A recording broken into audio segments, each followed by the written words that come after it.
Good morning. Let's take a look at yesterday's English League One, English League Two. Left the internationals alone. This was the first profit maker. We had a couple of good examples here. So we're going to take on Carlisle. We do know that Stevenage in the research have trouble scoring that second goal of late. I wouldn't have expected a second goal from Carlisle, so I did an insurance play, laying over 1.5 goals to cover that 1-0 for Carlisle. Looking for that equaliser, but no. Butterworth, 65th minute. So now you're in a lost position. Carlisle have conceded in the last 15 matches. So we're looking for that goal from Stevenage. There it is, 82nd minute, McDonald. Note, it's a penalty. So when I say that Stevenage have had trouble scoring that second goal,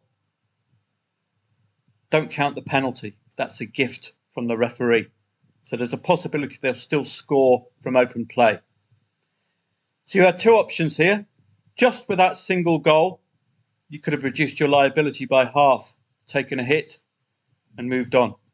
Or you could wait, given Carlisle's league position, given Stevenage's league position and Stevenage's ability to score from open play at least one goal, you could have held on for the equaliser, which we got in the end.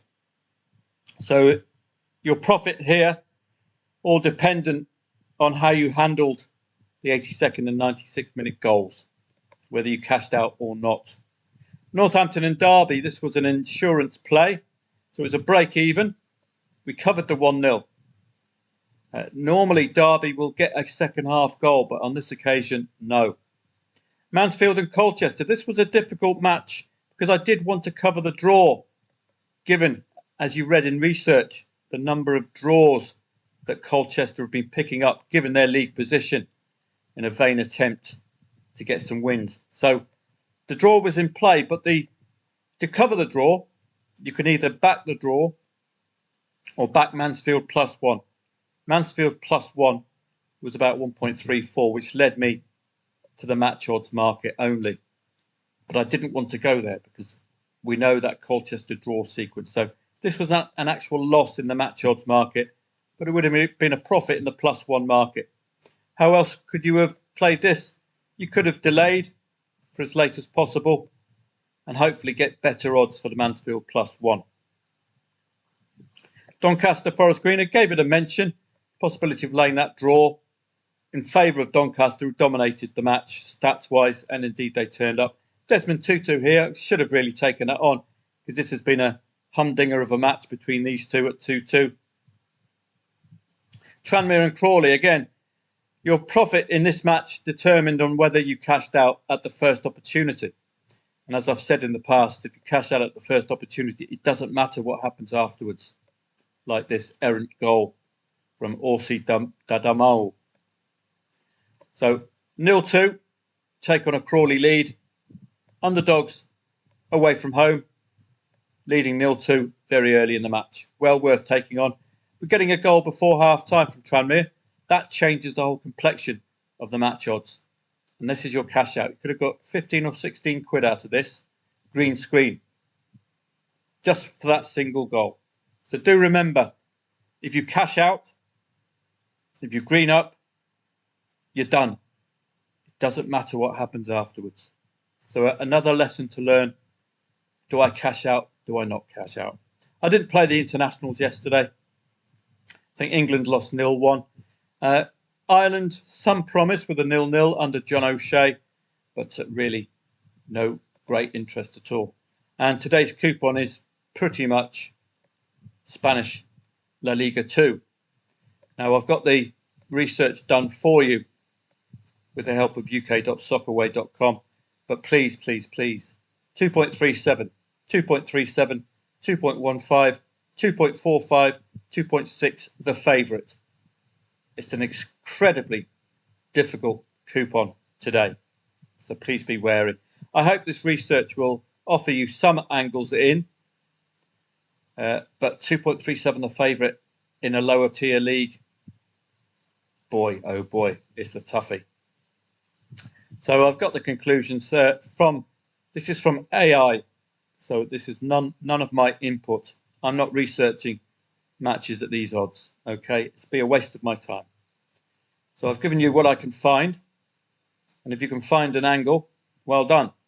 Amorebieta have won 3, drawn 2, and lost 1 of the last 6. Sporting Gijón won 3, drawn 1, and lost 2 of the last 6 as well. So very, well, it says inconsistent form, but very equal form, isn't it, for both of these two? So no goals have been scored in the first half in Amorebieta's last 6. So that could give you an angle in to get involved second half. Huesca and Burgos. Players to watch. Recent form. Huesca have been solid defensively, keeping a clean sheet in the last 7 matches. That must count for something. And does it suggest that if Burgos score first, they're unlikely to score that second goal? Valladolid and Eibar. Let's have a look. Valladolid, strong at home, securing 33 points from their 15 Segunda Division matches, an average of 2 points a game. Eibar have been solid on the road with 6 wins, 3 draws and 6 losses in their leagues. Key stats, Real Valladolid have won the last 2 games at home when Amat have scored, kept a clean sheet 4 of the last 6 for Valladolid.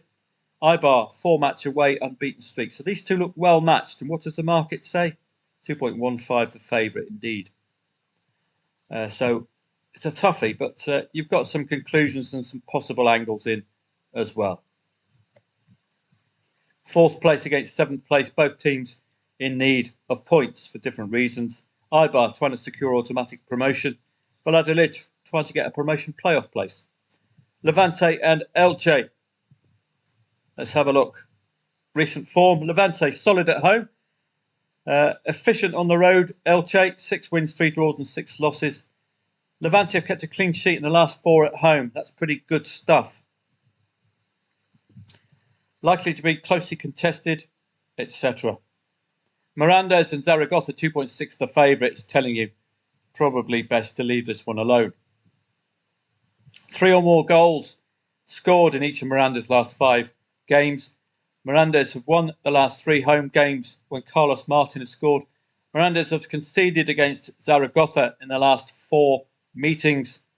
Zaragoza have scored only 1 goal in the last 8 away games. So that could be something to latch onto if Zaragoza score first. 11-match winless streak on the road for Real Zaragoza as well. But 2.6 the favourites, giving them a chance.